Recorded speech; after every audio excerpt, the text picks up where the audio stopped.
Irmãos, a paz do Senhor a todos. É um privilégio, uma alegria voltar e ver os irmãos aqui, depois de longo e tenebroso outono, né? Parados, digo assim, com relação à aula presencial da escola dominical. A obra do Senhor não para, né? Não para por causa da pandemia. Nós começamos o estudo de Coríntios dia 13 de setembro. Há 8 meses. E aí, com algumas paradas estratégicas, e agora paramos por 2 meses, estamos voltando. Hoje, já na revista 2, a última aula da primeira carta aos Coríntios. A lição 7, uma igreja responsável, que trata do último capítulo da primeira carta aos Coríntios. Capítulo 16. Na semana que vem, se Deus permitir, a gente já adentra a segunda carta, mas um estudo mais curto, né, mais abreviado, que a primeira contou com 24 lições, e a segunda vai estar com 10 lições. Mas o interessante é que, embora o estudo da segunda carta, que nós começamos semana que vem, seja mais curto, ele vai aproveitar o contexto da primeira. Então, muitas coisas que foram estudadas na primeira carta já não precisam ser revistas. Porque a torcida é a mesma, né? A torcida corintiana que, para quem Paulo está se dirigindo, né? Os coríntios. E você vai perceber que mesmo na transição, nesse último capítulo de hoje, e depois adentrando a segunda carta, muitos problemas permaneceram. Hoje nós vamos ver alguma coisa a respeito disso. Era uma igreja difícil, deu trabalho, tem pontos positivos, né? O que há de positivo na igreja que deu muito trabalho para Paulo? As cartas. O fato dessa igreja ter dado muito trabalho e Paulo ter estado à distância possibilitou a escrita dessas cartas e o registro histórico para nosso aprendizado. Quantas coisas nós estamos aprendendo aqui com os erros dos coríntios? Quantas coisas? Esse capítulo que nós estudamos na aula anterior, capítulo 15, sobre a ressurreição, é uma das obras mais magistrais da literatura humana. Uma coisa esplêndida. É o capítulo, né? É o tratado sobre a ressurreição. E vamos aproveitar o gancho lá para o final do capítulo 15 para passarmos para o 16. Paulo termina o capítulo 15, no versículo 58, dizendo o seguinte: portanto, quer dizer, tendo em vista tudo quanto ele falou a respeito da ressurreição, da transformação, da grande vitória propiciada por Jesus Cristo na sua morte e ressurreição, ele fala que essa vitória nos é dada por Deus, por meio de Jesus Cristo, e ele diz: portanto, meus amados irmãos, sede firmes, constantes, sempre atuantes na obra do Senhor, sabendo que nele o vosso trabalho não é inútil. E ele dá continuidade no capítulo 16, dizendo: e quanto à coleta para os santos, fazei vós também o mesmo que ordenei às igrejas da Galácia. Já estamos vendo, tá? Quanto à coleta. No primeiro dia da semana, cada um de vós separe o que puder, de acordo com o seu ganho. E guarde para que não se façam coletas quando eu chegar. Quando eu chegar, enviarei com carta de recomendação os que aprovardes para levarem a vossa contribuição para Jerusalém. Se convier que eu também vá, eles irão comigo. Depois de passar pela Macedônia, por onde tenho de passar, irei até vós. Talvez me demore convosco algum tempo, ou até mesmo passe o inverno, a fim de que me encaminheis para onde eu for. Pois desta vez não vos quero ver apenas de passagem. Pelo contrário, espero ficar convosco algum tempo, se o Senhor o permitir. Ficarei, porém, em Éfeso até o Pentecostes, porque me foi aberta uma porta grande e promissora, e há muitos adversários. Se Timóteo chegar, tomai providências para que ele não tenha nada que recear entre vós, pois ele trabalha na obra do Senhor assim como eu. Portanto, ninguém o menospreze, mas encaminhai-o em paz para que venha até mim, pois o espero com os irmãos.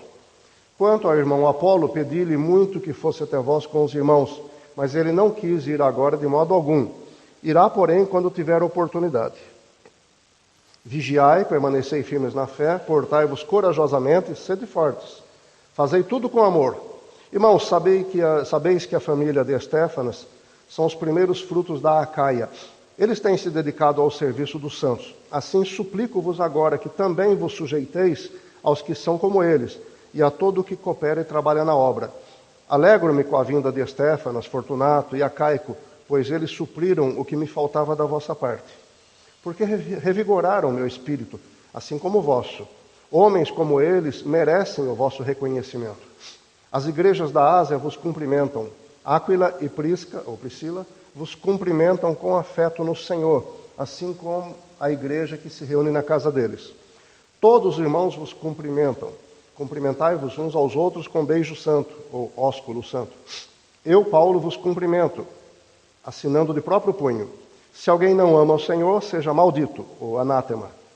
Maranata, vem, Senhor. A graça do Senhor Jesus seja convosco.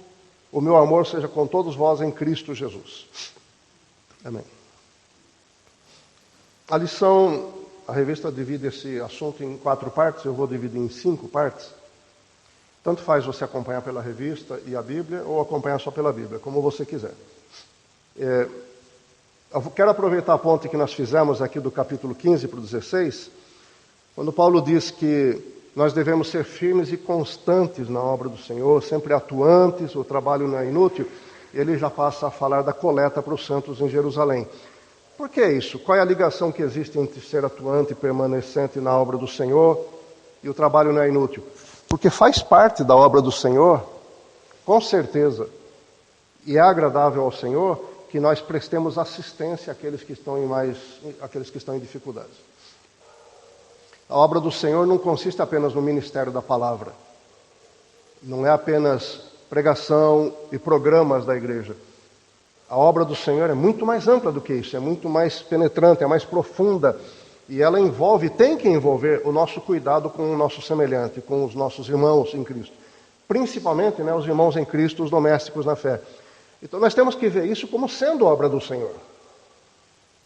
Porque é perceptível em alguns lugares que algumas pessoas consideram que fazer a obra do Senhor é vir para a igreja, é estar presente nos cultos, é chegar na hora, é prestar atenção, é corresponder de alguma maneira àquilo que é requisitado durante o culto. Isso é uma parte, Faz parte isso, mas é uma parte pequena. A obra do Senhor mesmo, o grande da obra do Senhor, é na nossa vida cotidiana.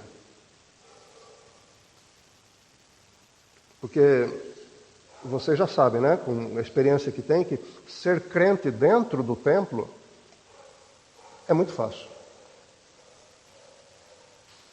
Olharmos uns para os outros e cumprimentarmos e orarmos uns com os outros, isso é simples, Até formal, é litúrgico isso. Todavia, lá no cotidiano, lá na rua, lá na vizinhança, lá na parentela, na escola, no trabalho, lá nas necessidades alheias, lá no sofrimento, lá nas dores do cotidiano, é que nós precisamos mostrar que nós somos do Senhor Jesus Cristo. E que nós temos também no coração a graça do Senhor, que Ele tem para conosco, nós também temos para com o nosso semelhante. Principalmente os irmãos, os domésticos na fé.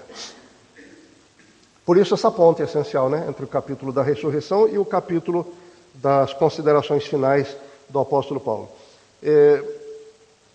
Ele diz que essa coleta para os santos também foi ordenada nas igrejas da Galácia, uma outra região. Ele ordenou que fizesse uma coleta também, e quando eles se reunissem no domingo, separavam o que cada um tivesse. Aqui vários pontos para a gente considerar, viu? Separasse o que tivesse para poder ajudar os irmãos de Jerusalém, da Judéia. Uma coisa a considerar é por que os irmãos, os crentes de Jerusalém, estavam na pobreza. Nós tocamos no assunto aqui alguns capítulos atrás, assim por alto, o fato de que havia mesmo uma pobreza lá, parece que era uma pobreza endêmica em Jerusalém, não era uma cidade rica, era uma cidade assim opulenta, vistosa, mas havia muitos pobres em Jerusalém. E entenda que os que se convertiam primariamente eram realmente os pobres, eram os necessitados, os desprezados da sociedade, os desprezados pelo clero, eram os que mais se convertiam, os que sentiam mais necessidade do Senhor. Portanto, a nossa irmandade, a parte da nossa igreja em Jerusalém, era constituída essencialmente de pobres. E também há que se lembrar que assim que houve aquele grande ritmo de conversões em Jerusalém, na região, as pessoas que tinham posse estavam vendendo tudo, lembra?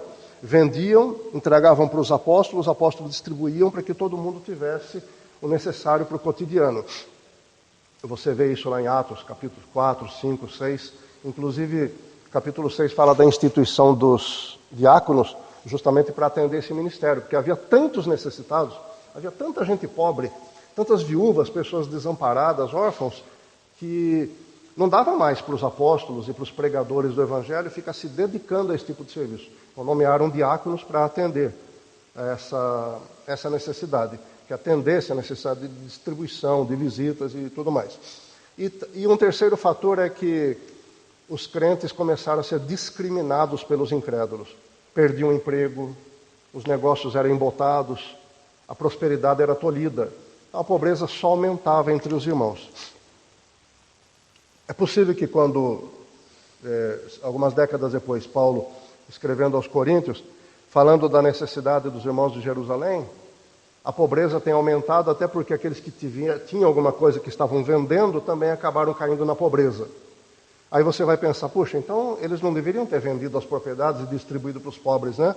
Não deviam ter feito isso, deviam ter guardado, mas a mentalidade da época era atender a necessidade imediata. De que adianta a gente fazer uma poupança com gente passando apertado, passando necessidade? Talvez seja essa a mentalidade, né? E eles esperavam Jesus Cristo voltar por aqueles dias. Eu vou manter a propriedade para quê? Se Jesus está para voltar, eu vou deixar ir para o diabo usufruir depois, para o anticristo usufruir? Não, eu vou me desfazer do que eu tenho para poder ajudar os meus irmãos. Então havia uma mentalidade comunitária na época muito forte. Deus não sabia disso? Claro que sabia. Deus não sabia que no futuro, dali a algumas décadas, o povo ia passar grande necessidade, talvez até com esse fator pesando? Deus sabia. E por que Deus não levantou profetas, não levantou pessoas para evitar que isso acontecesse? Primeiro porque Ele não quis, né? Ele é quem decide. E talvez até um fator importante é que a pobreza seja, de algum sentido, de certa forma, tenha seu valor para nos disciplinar na obra do Senhor. Eu acho que a necessidade, havendo necessidade no nosso meio, ajuda a nós olharmos as pessoas com olhos mais caridosos, mais carinhosos, mais preocupantes. Imagina se na igreja todo mundo estivesse satisfeito, todo mundo estivesse bem. Todo mundo está com a poupança cheia, tem do bom e do melhor. É possível criar assim, um ânimo, um coração mais endurecido para a necessidade humana. E Jesus já havia falado a respeito da distribuição de esmolas. Ele disse uma vez que os pobres vocês vão sempre ter no meio de vocês. É um mistério isso. Deus podia enriquecer todo mundo na igreja, ou se não enriquecer, pelo menos todo mundo ter o suficiente, ter tudo sem precisar sem depender de um irmão, sem depender de ajuda. Deus poderia ter feito isso? Com certeza. Claro que poderia. Deus não alimentou o profeta com corvos lá no meio do deserto? Claro que Ele podia. Jesus sendo tentado no deserto, quando terminou a tentação, Deus não enviou anjos que levaram a alimentação para Ele? Claro, Deus podia fazer isso, mas Ele não quis fazer. Então nós temos que nos reduzir à vontade do Senhor e dar graças a Deus e fazer a nossa parte. Há pessoas necessitadas no nosso meio? Há. Então vamos cuidar. E Paulo, ligando com o capítulo 15, mostra que isso é trabalho do Senhor, é obra do Senhor. Então vamos tirar um pouquinho o foco litúrgico nosso, vamos, irmãos? Vamos começar a olhar um pouco mais para fora daqui, né?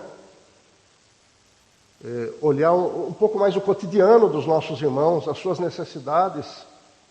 E vamos fazer aquilo que a Bíblia diz, comunicar com os santos nas suas necessidades. Quer dizer, vamos estender a mão, procurar saber o que está acontecendo e estender a mão.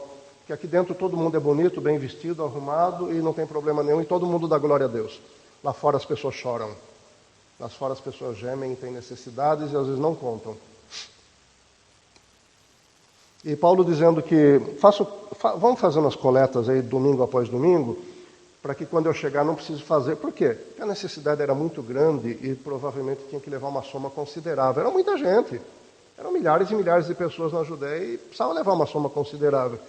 E se Paulo chegasse lá para passar 2, 3 meses arrecadando dinheiro, ia exaurir as finanças do povo, né? Ia acabar com as reservas do povo. Então, fala, toda semana vocês vão separando um pouco, para que quando eu chegar aí já tem um volume considerável, e aí aparece a responsabilidade dele, o zelo dele com as coisas do Senhor, com a obra material. Ele dizendo, e aí, aqueles que vocês aprovarem para levar esse dinheiro, eu faço uma carta de recomendação e mando. Quer dizer, vocês não precisam botar o dinheiro na minha conta bancária, nem no meu bolso, nada. Vocês é que vão dizer quem vai levar, pessoas de confiança de vocês. A igreja de Corinto já era problemática. Paulo já era desafiado abertamente por várias facções da igreja. Agora imagina se ele falasse, junta aí um sacão de dinheiro, como fazem algumas igrejas que juntam aqueles sacos no estádio, né? Agora a oferta de 200, agora a oferta de 500. Não, junta a oferta, bota no saco, eu boto nas costas e vou para Jerusalém e levo. O que ia acontecer? A língua desse tamanho, né? Que, infelizmente toda igreja tem língua, né? Pelo menos umas 2 ou 3, pelo menos, né? Já iam começar a falar mal daquele obreiro que estava tentando fazer tudo o que é correto. Então ele foi sábio nisso, falou, vocês vão administrar isso, eu só estou dando os critérios. Vocês administram, vocês escolhem quem vai levar e eu só faço a carta de recomendação, porque o nome de Paulo era importante, né? Mandar um indivíduo com carta de recomendação. E é possível que as somas que eram arrecadadas fossem realmente elevadas. Tanto é que quando Paulo estava preso junto pelo governador Félix, registrado no livro de Atos, Félix não quis soltar Paulo, porque esperava que Paulo desse algum dinheiro para ele, com suborno, para poder soltar. Acredito que as autoridades já sabiam disso. Paulo transitava com bastante dinheiro de ofertas para os necessitados, então vamos ver se a gente consegue tirar um pouco dele, né? O governador Félix pensando nisso. Uma outra coisa que se depreende desse trecho aqui, que eu quero abordar bem rapidamente, para abordar os outros 4 depois, é, cadê o dízimo? Você não vê Paulo falando de dízimo nas suas cartas, né? Ele não podia ter dito aqui, a respeito dos dízimos, vamos guardar uma parte para os necessitados de Jerusalém. Você não vê Paulo falando do dízimo. E eu quero colocar um ponto individual aqui. Eu sou defensor do dízimo. Eu sou defensor. O que eu vou falar aqui agora não significa que estou me desfazendo dessa ideia, não. Pelo contrário, tá? Nós vamos falar da igreja da época e da igreja contemporânea. Paulo estava trabalhando com crentes de diversas vertentes pelo mundo afora. E as igrejas no mundo grego e romano da época tinham muitos judeus que tinham se convertido ao cristianismo. E os judeus eram extremamente legalistas, e nós já vimos isso que eles tentavam, inclusive, perverter o entendimento da graça que os nossos irmãos gentios tinham, dizendo que eles tinham que praticar certos rituais para serem salvos, né? Então havia um problema de legalismo. E o dízimo estava, na época, muito atrelado ao legalismo, à lei de Deus. Trazer os dízimos à casa do tesouro. É possível que Paulo, nesse pensamento, então não tocasse no assunto do dízimo para evitar atiçar ainda mais o legalismo dos judeus. É possível. Outra coisa que tem que ser dita é que, na época, não havia templos, não havia necessidade de manutenção do templo, de energia elétrica e outras coisas, né? E o dízimo atende para isso. O dízimo é bíblico e atende a isso, a manutenção da casa do Senhor e a manutenção dos obreiros. Mas Paulo tinha um certo orgulho, lembra que ele falou? Ele tinha um certo orgulho de dizer que eu não dependo de vocês. Nós estudamos isso, né? Eu não dependo, eu trabalhei com minhas mãos, eu fabricava tendas para não ter que depender de vocês. Então, ele abria a mão da sua parte, mas ele dizia, digno é o obreiro do seu salário. Aqueles que entre vocês presidem bem, que ensinam bem, sejam dignos de duplicada honra. E como é que era suprido isso? Como é que podia sustentar os obreiros, os ensinadores, sustentar a obra do Senhor? Era através de coletas. Então, se não havia uma coleta com um título de dízimo, havia uma coleta que substituía o dízimo. Se nós fôssemos disciplinados, quer dizer, nossa vida fosse disciplinada a ponto de não ser necessário ter envelope de dízimo, de ter contagem, de ter isso, aquilo outro, e nós fizéssemos nossas ofertas sempre com amor, sempre voluntariamente, sempre procurando atender às necessidades da casa do Senhor, dos obreiros, dos necessitados e tudo mais, não precisaria ter esse título também. Mas o problema é a nossa falta de fidelidade, de seriedade e de disciplina com as coisas de Deus. Algumas pessoas tomam esse trecho aqui como prova de que o dízimo foi abolido no Novo Testamento. E não é verdade. Veja como é que eu estou analisando o caso e veja o contexto. A igreja sempre vai necessitar de ajuda. Como é que a gente vai poder estender a obra do Senhor? De que maneira? Não vamos pedir para a prefeitura? Vamos fazer uma coleta nas ruas? Não, somos nós que temos que sustentar a obra do Senhor. Então, se nós nos assentamos nesses bancos, vamos lembrar, esses bancos foram comprados por alguém, não caíram do céu. Se nós temos iluminação para ler nossa Bíblia, a energia elétrica tem que ser paga, ar-condicionado. Então, é uma arrecadação. Veja só, eu estou contando o contexto da época, não estou defendendo uma coisa, não estou defendendo a abolição do dízimo. Pelo contrário, eu mantenho a ideia de que o dízimo deve ser entregue, devolvido pelo cristão. Agora, é um ato de fé, né? Não é um ato de lei. Certo? A lei não me obriga a estender a mão para o irmão necessitado. Não vou para a cadeia por causa disso e não vou deixar de ser membro da igreja. Mas o amor me impele a isso. Eu tenho um dever para com o meu irmão e para com o meu Deus, um dever de amor. O dízimo está nessa área. Então cada um pense como deve pensar. Mas pense com responsabilidade. Ok? Pois não.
Pois é.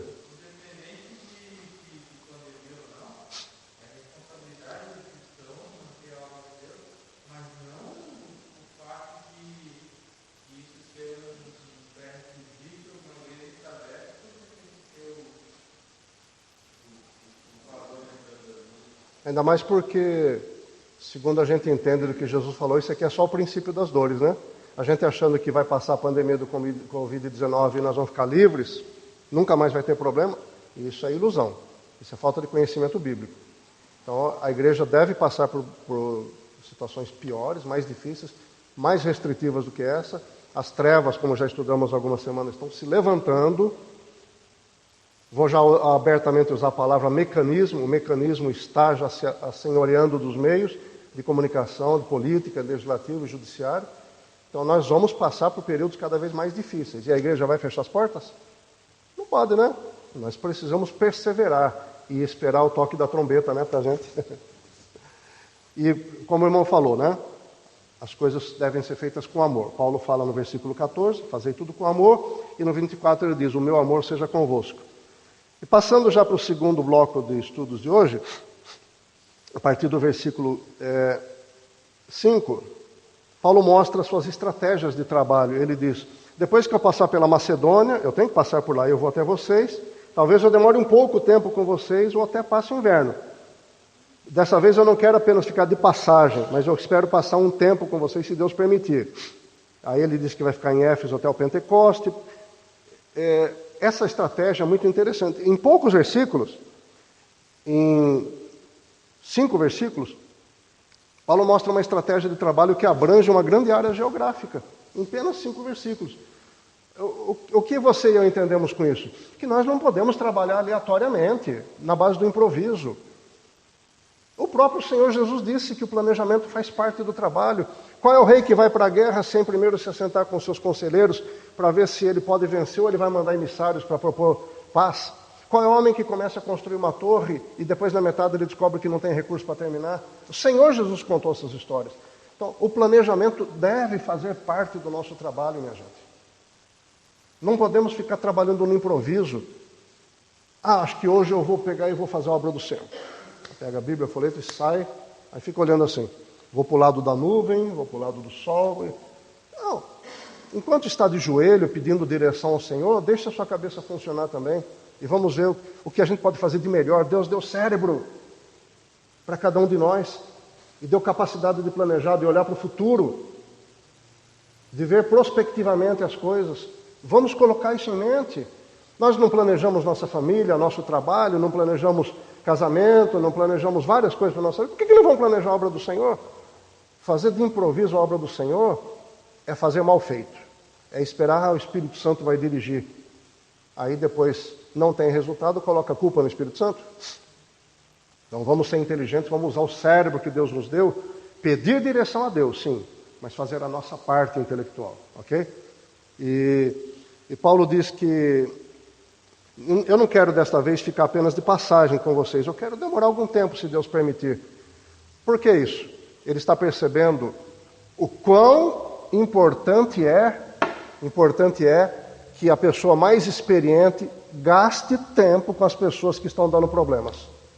A igreja de Corinto era muito problemática e Paulo estava percebendo, não adianta ficar só escrevendo. As cartas podem ser bonitas, instrutivas, lá no século 21 vai ter um cara lendo isso, mas eu preciso passar um tempo ali, olho no olho, sentir o calor das pessoas, dizer para aquela pessoa a respeito do que eu sinto de Jesus e deixar que ela diga para mim também e eu poder conversar com ela. A obra de Deus não pode ser feita apenas de modo formal, litúrgico, como eu estava dizendo. Evangelizar através do WhatsApp, da internet, tudo isso pode, deve, mas o contato pessoal é a marca do cristão. Estar perto das pessoas, olhar nos olhos das pessoas, sentir as dores, sentir as alegrias, sentir as dúvidas da pessoa e pedir, enquanto está conversando ao Espírito do Senhor, que dê uma motivação, dê uma palavra para corresponder aos anseios daquela pessoa, faz parte da vida do cristão. Senão o Júnior poderia ter ido para a Amazônia, né? Poderia ter ido só de helicóptero, soltado um monte de folheto escrito nas línguas indígenas, né? Um monte de espelhinho lá. É brincadeira, vai falar isso para ele. E pronto, né? Mas por que ele foi? Porque é necessário ser humano estar perto de ser humano. É previsão de Deus. Deus quer que o ser humano tenha contato com o ser humano para poder influenciar o ser humano. E Paulo estava demonstrando isso. Eu quero passar um tempo com vocês. Não adianta ficar só escrevendo. Não adianta eu passar alguns dias aí. Paulo tinha evangelizado Atenas. Tentou. Ele foi lá e começou a bater boca com os sábios da época. Passou pouco tempo de lá e saiu de lá envergonhado porque a obra não deu resultado lá. Passo seguinte já mostra ele trabalhando em outro local, dizendo que passou 1 ano e meio naquele lugar. Por quê? Porque não adianta querer fazer uma obra correndo. Não adianta chegar numa região, num bairro, vamos evangelizar ali, depois cada um por si, Deus por todos, não adianta. Ou tem contato pessoal, ou a obra não tem fruto. Pessoas precisam de pessoas, não precisam de folhetos. Folhetos são importantes, mas são muito restritos.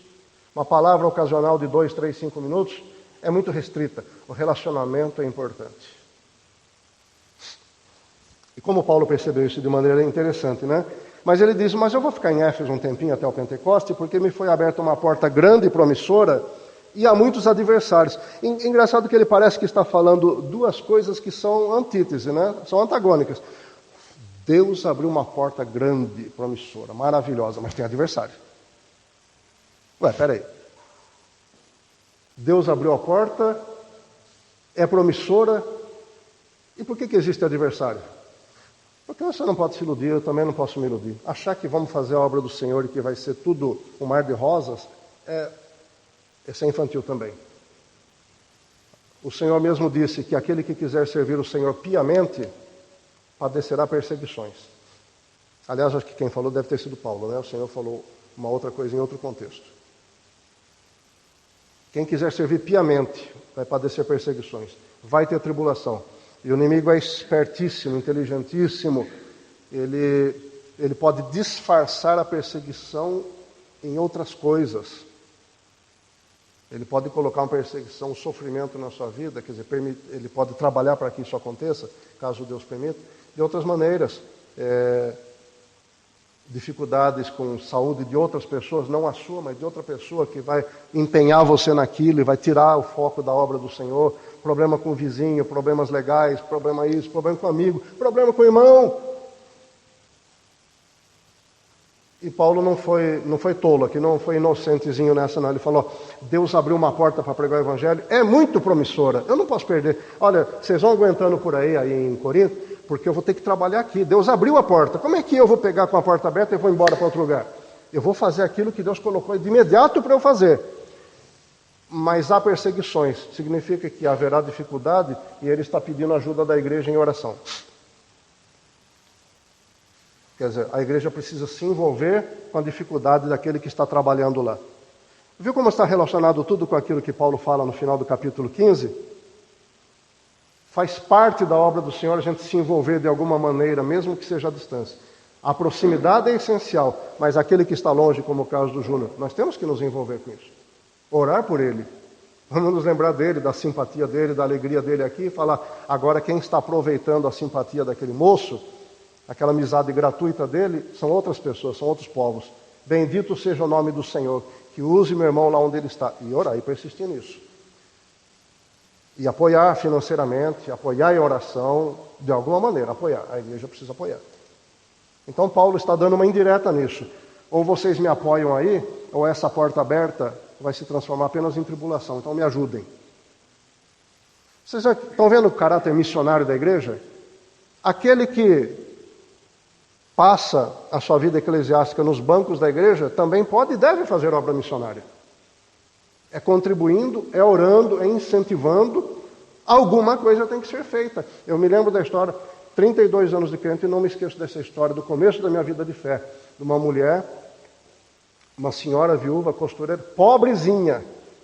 Ela costurava, tirava só o sustento dela, e todo o restante ela ajudava a sustentar missionário. Pobrezinha de tudo, mas ela só tirava o que ela precisava do sustento dela. O restante era da obra missionária.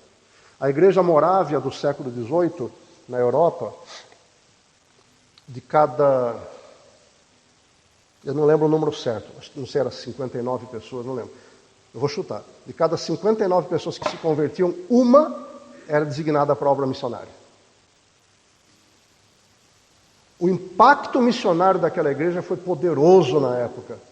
Para vocês terem uma ideia, as pessoas, membros daquela igreja morávia, tinham tanta vontade de evangelizar povos distantes, de fazer obra missionária, que alguns chegavam a se vender como escravos, para ter recurso financeiro e oportunidade de estar em determinado local para servir como missionário. Foi um dos maiores impactos missionários causados por uma igreja na história da humanidade. Pesquisem na internet, Igreja Morávia, vocês vão ver. Porque as pessoas queriam ganhar almas. Não sabe quem é aquele... Então, agora a gente sabe dos povos que estão pelo mundo, já tem uma ideia pela internet. Mas no século XVIII, não. A 1000 quilômetros de distância, as pessoas muito mal sabiam que tipo de gente morava lá. Mas os irmãos se vendiam para ir lá evangelizar, sem saber o que estava esperando. Isso é a igreja. E é o que Paulo está dizendo. Vamos cooperar de alguma maneira com esse trabalho missionário? E a partir do versículo 10, Paulo passa a dizer a respeito de Timóteo e de Estéfanas, dizendo, olha, tenham consideração pelos obreiros, tenham consideração por aqueles que trabalham bem, olhem o exemplo, mas ele não está dizendo aqui que Estéfanas foi consagrado obreiro. Ele não foi ordenado pastor, não era um diácono nomeado, mas ele está dizendo, ó, com pessoas desse tipo de comportamento, com pessoas com esse caráter que servem assim, vocês devem se submeter. Quer dizer, vocês devem obedecer a essas pessoas. Hein? Que significa isso? A Bíblia diz mais presentemente no livro de Hebreus que cada um deve obedecer ao seu pastor, não é isso? Obedecer aos vossos pastores, que velam pelas vossas almas. E a gente acha que se resume a isso. Não. Nós colocamos um pastor na igreja, é esse que nós devemos obedecer. Ele é o líder da igreja. Mas Paulo não está dizendo aqui para obedecer a um pastor, nem a um diácono. Ele está dizendo para se sujeitar a pessoas como essas, como Estéfanas, que são pessoas que trabalham bem na obra do Senhor, que são fiéis, que são dedicados, que arriscaram a própria vida pela obra do Senhor. Por que Paulo está dizendo para a gente se sujeitar a pessoas que têm um caráter cristão elevadíssimo, que são muito dedicados? Por que a gente tem que sujeitar essas pessoas, se elas não são ordenadas? Se não tem cartãozinho de pastor e de diácono? Por quê? O reino de Deus não depende de cartão de membro, nem de cartão de obreiro, nem de ordenação, nem de imposição de mãos. Não é disso que depende o Senhor. A nossa fidelidade não precisa estar atrelada a um fato oficial, a um documento oficial. Se nós estamos vendo um irmão, uma irmã, que está sendo usado por Deus, que é uma bênção na mão do Senhor, que tem capacidade de liderança, que serve bem, que é fiel, que sabe ensinar a palavra, que sabe liderar, por que é que a gente não pode abaixar a orelha e falar, vou seguir essa pessoa, vou procurar a orientação dessa pessoa. Se ela passar a ser líder do grupo onde eu estou trabalhando, eu vou respeitar essa pessoa. Mas eu acho que nós estamos vivendo um tempo que está muito difícil isso acontecer, porque até obedecer ao pastor está difícil. Ninguém levante a mão, por favor. Só levante assim, lá dentro do seu pensamento, tá? Só no seu pensamento, por favor, para ninguém se constranger. Mas qual de vocês aqui, qual de nós está disposto a cumprir a palavra do Senhor quando diz que nós devemos obedecer aos nossos pastores? Quem é sincero diante de Deus e diz, eu sou obediente ao meu pastor? Quem é sincero? E era um desafio para a igreja de Corinto, porque não queriam obedecer nem ao apóstolo Paulo, iam obedecer a Estéfanas. Paulo não está nem dizendo, olhe para mim e me obedeça, olha o que eu estou mandando fazer. Não, ele diz, obedeçam a homens que nem Estéfanas, a pessoas desse caráter, obedeçam. Irmãos, nós estamos vivendo de modo demais institucionalizado e indisciplinado. Nós somos litúrgicos e institucionais demais. A igreja está se fossilizando nisso, irmãos. Temos que abrir o nosso coração e nosso entendimento para a palavra do Senhor e ver aquilo que Deus está determinando para a nossa vida. Como que falei no começo, a nossa vida religiosa aqui é pequena aqui dentro do templo, é maior é lá no cotidiano, é diante das pessoas. E a nossa obediência aos obreiros do Senhor não pode ser limitada apenas àquele versículo que diz obedecer aos pastores. É obedecer àquele que Deus coloca. Agora, se a gente não obedece nem ao pastor, estou lançando um desafio aqui, viu, pastor? Pelo menos vamos começar pela obediência aos pastores, como diz a Bíblia. Pelo menos aí. O irmão Davi, por exemplo, um decano aqui na casa do Senhor. Se eu saio fazer um trabalho com o irmão Davi, eu vou baixar a orelha, com certeza. Eu vou baixar a orelha. É um exemplo para mim, é uma pessoa de respeito, é uma pessoa que trabalha na obra do Senhor. Se ele falar, irmãos, vamos fazer determinada coisa. Sim, senhor, irmão. Ele não é o pastor da igreja, mas aí estarei cumprindo a palavra do Senhor, que aqueles que trabalham bem, aqueles que servem de exemplo, eu devo seguir e devo obedecer. Parece que Paulo fracassou nisso, se deu mal. Porque pelo que indiretas da história bíblica, Timóteo, que foi enviado por ele, não obteve o respeito da igreja de Corinto. E depois Paulo teve que enviar Tito para ver se consertava as coisas. Porque Timóteo era uma pessoa nova, inexperiente, talvez tímida, e não deu conta do recado. Por quê? Porque a igreja era muito bicuda. Era uma igreja partidária. E Paulo diz assim, quanto ao irmão Apolo, chamado irmão aqui Apolo é interessante, porque ele não chamava todo mundo de irmão, ele chamou Timóteo, não chamou irmão Timóteo, mas aí ele falou irmão Apolo. Por quê? Porque Apolo era considerado quase um deus lá dentro da igreja de Corinto, né? Era um cara eloquente, era um cara que tinha capacidade retórica, e o pessoal queria que Apolo ficasse em destaque dentro da igreja. Então Paulo disse, quanto ao irmão Apolo, quer dizer, colocou no lugar dele. Não é um semideus, é um irmão nosso. E ele está dizendo, olha, nós pedimos para Apolo ir tratar do assunto com vocês, mas ele se recusou, ele não quer ir. Por que Apolo não queria ir para a igreja de Corinto, trabalhar com a igreja e disciplinar a igreja? Por quê? Porque grande parte da igreja tinha os olhos, Apolo está vindo. Apolo, um cara esperto e humilde, um servo do Senhor, falou, eu não vou lá para ser colocado num pedestal. Eu não vou. Não, Paulo disse, não, vai Apolo, tá precisando. Eu não vou, Paulo, eu não vou. No futuro, se Deus permitir, eu irei. Mas agora eu não vou, porque senão o pessoal vai querer me pôr num pedestal. Não é para isso que eu sirvo, eu sou um servo de Deus. Eu sou apenas um crente como eles. Olha que igreja problemática é aquela, a ponto de um grande obreiro, um grande pregador da palavra, se recusar a ir para a igreja, se recusar a ajudar a igreja, para não ser colocado num pedestal e piorar a situação moral da igreja.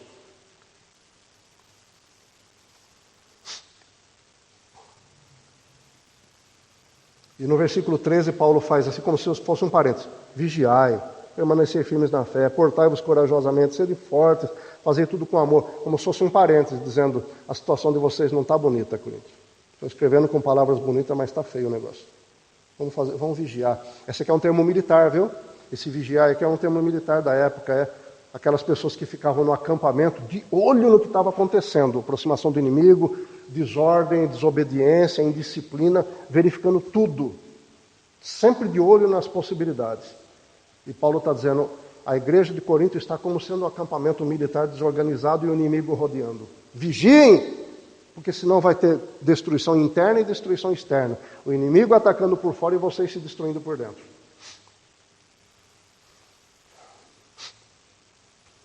E o último bloco, terminando.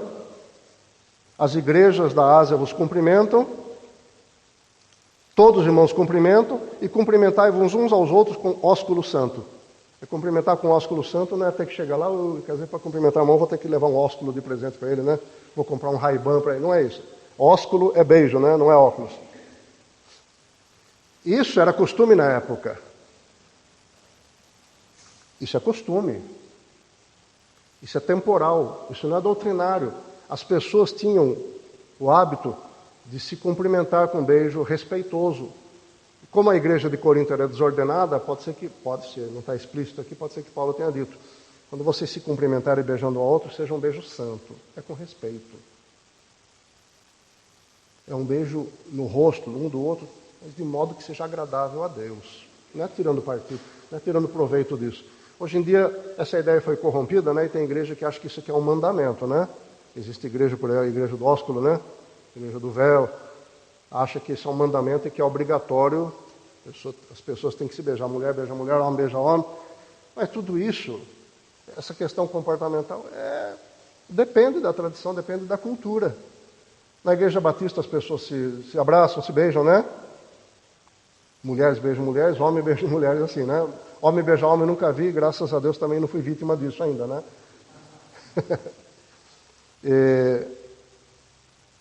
Mas alguns acham que isso é mandatório. Não. Eu passei 14 anos, 15 anos na Assembleia de Deus e lá ninguém beijava ninguém, né? Está errado lá? Está errado aqui? Não. É questão de costume. Ué. Também é. Existem igrejas que as pessoas se cumprimentam praticamente dançando, né? A igreja presbiteriana em Fortaleza, maravilhosa igreja. Nossa, que gente maravilhosa. O pessoal se cumprimentava lá, ninguém chamava ninguém de irmão. A senhora fulano, o senhor fulano, ou cicrano, e era boa noite, bom dia. E deixavam de ser crentes por causa disso. Não, é só questão de costume. Só costume. Graça e paz, paz do Senhor, a paz, bom dia, tanto faz, né? Só costumes. Não vamos transformar isso em regra, porque quanto mais regra, mais desobediência. Okay? Quanto mais a gente impõe, mais coisas negativas vão aparecendo. E, para finalizando mesmo, né? Paulo diz, versículo 22, é uma última polêmica. Eu não sei quantos minutos eu tenho, pastor. Eu sei que a aula começou mais tarde, eu não sei.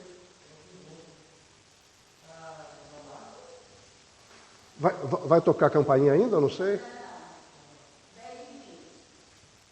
Eu tenho 15 minutos ainda? O pessoal vai dormir, mãe.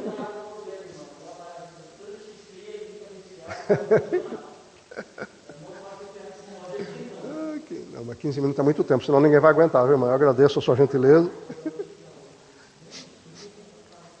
Vamos voltar para o versículo 21, então, apenas uma passagem rápida. Versículo 21 diz: Eu, Paulo, vos cumprimento assinando de próprio punho. Nós discutimos esse assunto no começo, 8 meses atrás, no começo do estudo. Por que isso? Porque Paulo, está evidente aqui, ditava as cartas para alguém escrever. Ele tinha algum problema oftalmológico? Provavelmente. Acredito que sim. Quando ele caiu na estrada de Damasco, ficaram algumas escamas nos olhos dele, não foi assim? Depois, ele ficou cego, depois Ananias foi e orou, amando de Deus, aí caíram aquelas escamas, ele começou a ver. Então ele, aparentemente, juntando as coisas, ele passou a ter um problema oftalmológico e talvez não pudesse escrever bem, não via bem o que escrevia. Então pedia para alguém escrever. E tanto é que ele orava, Deus curava outras pessoas, mas não ele mesmo, né? E é possível que aquele espinho na carne fosse isso, né? Um mensageiro de Satanás dizendo: aí, Paulo, e você? Você não pode nem escrever suas cartas, as igrejas estão esperando. Você tem essa disposição de pegar a caneta e escrever dia e noite, e poder mandar tanta carta por aí, mas o seu Deus não cura você? E agora, Paulo, o que você... Então, era uma perturbação que o inimigo tinha na vida dele. Eu estou falando de probabilidades, tá? E há uma carta em que Paulo diz: vede com que grandes letras vos escrevo. Ele não está falando da majestade do escrito dele, se elogiando. Ele está falando do tamanho da letra, né? Que ele não conseguia enxergar direito. Então ele não podia escrever miudinho, que nem a gente escreve. Tinha que escrever um negócio grandão. Não havia óculos. Na época havia o ósculo, mas óculos não havia, né? Então ele provavelmente tinha problema oftalmológico mesmo. E aí ele dependia de alguém para escrever, e ele assinava embaixo. Eu quero evocar novamente aquilo que falei na primeira aula a respeito da confiança nas outras pessoas. Imagine você ter uma conta bancária gorda. Alguns aqui devem ter, né? Não sei quem ainda. Bom, imagine você ter uma conta bancária gorda, você assina cheques, mas você não consegue ler o que está escrito. Aí outra pessoa preenche e você só assina. Você não sabe quanto está sendo sacado lá. Só sabe que está assinando. Paulo tinha essa reputação e ele só assinava as cartas sem poder ler, porque se ele pudesse ler, teria escrito. Como é que ele sabia que aquilo que ele queria que fosse escrito, que vinha da parte de Deus, estava sendo escrito de maneira que ele podia assinar embaixo? Como é que ele podia saber? Humanamente falando, ele não podia. Ele tinha que confiar nos irmãos. Irmão, não adianta a gente querer fazer a obra de Deus sozinho e achar que é do meu jeito, senão não funciona. Não adianta, irmãos. Não adianta. Ou a gente tem confiança, pelo menos um mínimo de confiança nas pessoas que estão conosco, ou a obra de Deus não anda. Nós temos que nos arriscar mesmo. A gente se arrisca até para se casar, não é não? Até para se casar a gente está se arriscando. A gente se arrisca tendo filhos. Porque nós vamos educar do nosso jeito, mas no futuro a personalidade dele vai determinar. Imagine trabalhar na obra do Senhor. Quando a irmã Laís me convidou para dar aula aqui, ela estava se arriscando. Eu podia estragar a igreja na primeira aula, mas ela se arriscou. O pastor se arriscou. Quando o pastor fala: Wellington, você vai pregar domingo porque eu vou viajar. O Wellington, pastor, tem que com pelo menos um mínimo de confiança de que o Wellington não vai acabar com a igreja naquele domingo. Ele não vai poder ficar lá, uma câmera instalada aqui, ele na viagem todo dia só olhando o que o Wellington está fazendo aqui. Irmãos, nós precisamos ter um mínimo de confiança naqueles que estão ao nosso lado, senão a obra de Deus não anda. Se a gente ficar esperando dias melhores, se a gente ficar esperando alguém super poderoso do nosso lado, alguém que vem brilhando em glória, cheio de dons do Espírito, para a gente poder trabalhar, a gente vai morrer e não vai trabalhar e não vai fazer a obra do Senhor. É preciso se dedicar com aquilo que a gente tem. Quando Jesus enviou os seus discípulos evangelizados de 2 em 2, ele mandou um monte de gente desmantelada, um monte de gente problemática a fazer a obra.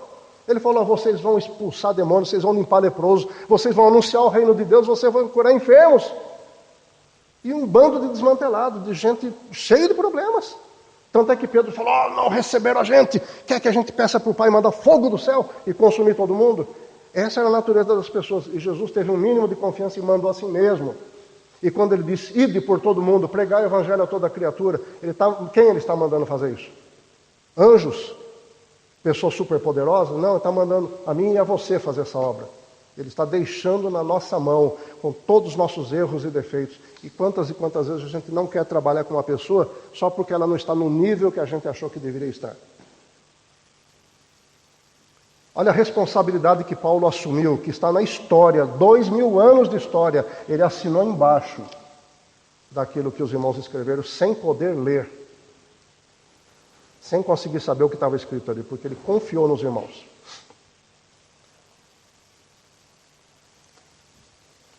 E terminando com a polêmica do versículo 23, né, a 22. Se alguém não ama o Senhor Jesus, seja... Oi? Se alguém não ama o Senhor Jesus, seja... amaldiçoado, maldito, anátema. Alguém tem coragem de falar isso hoje? Paulo errou falando isso? O problema é o seguinte. O contexto de pregação do evangelho da época era muito complicado. Ou o cabra era crente ou não era. Testemunhar de Cristo era complicado. E Paulo tinha um zelo tão grande pela pregação do evangelho, pela retidão doutrinária, mas um zelo tão grande que ele considerava que aquelas pessoas que eram crentes meia boca não eram dignas do Senhor Jesus Cristo. Por que isso? Porque as pessoas como os crentes de Corinto que viviam em partidarismo, na carnalidade, estavam mais prejudicando a obra do Senhor do que ajudando. E ele foi duro aqui, mas ele foi certeiro. Ele acertou no alvo.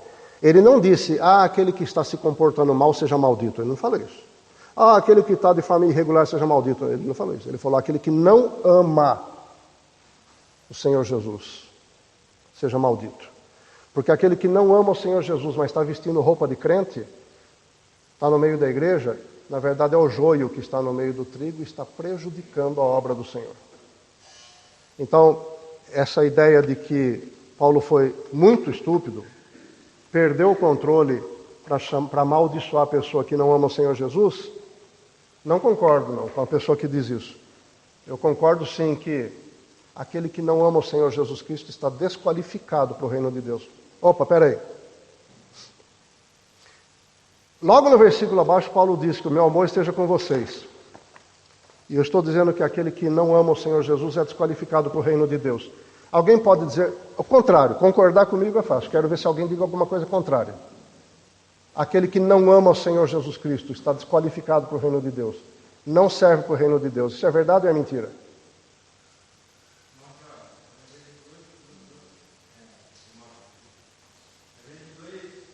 Seja breve, por favor, que já tocou a campainha. Pode falar.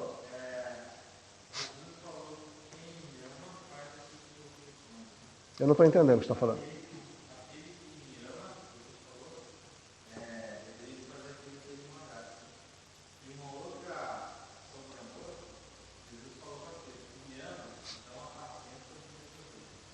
Tá. Agora, certo, agora discordando. Quem vai discordar? Você pode entrar no reino de Deus, pode ir para o céu se não amar o Senhor Jesus? Então está sob maldição. Permanece condenado. Então Paulo não falou nada mais do que a realidade presente. Só que tem gente que não quer ouvir a verdade. Esse é o problema. Porque a verdade dói em algumas pessoas. Enquanto nós mantivermos o medo de ouvir a verdade, nós vamos continuar infantis. É a verdade dura e a verdade mole, mas a gente tem que ouvir a verdade. E Paulo falou a verdade e passou na cara daquelas pessoas. Olha, Coríntios, no meio de vocês, se houver alguém que não ama o Senhor Jesus, já está amaldiçoado, permanece condenado, permanece na maldição. Mas ele, abaixo, ele dá uma suavizada bonita e diz, o meu amor seja com vocês todos, como se dissesse, eu amo o Senhor Jesus a ponto de amar todos vocês, independentemente do jeito que vocês estão. Essa é a nossa posição. A gente não escolhe quem vai para o reino de Deus, quem vai para o céu. A gente ama e anuncia o Evangelho. E faz como Paulo. Eu amo vocês e vou continuar lutando para que vocês permaneçam em Cristo Jesus. Amém?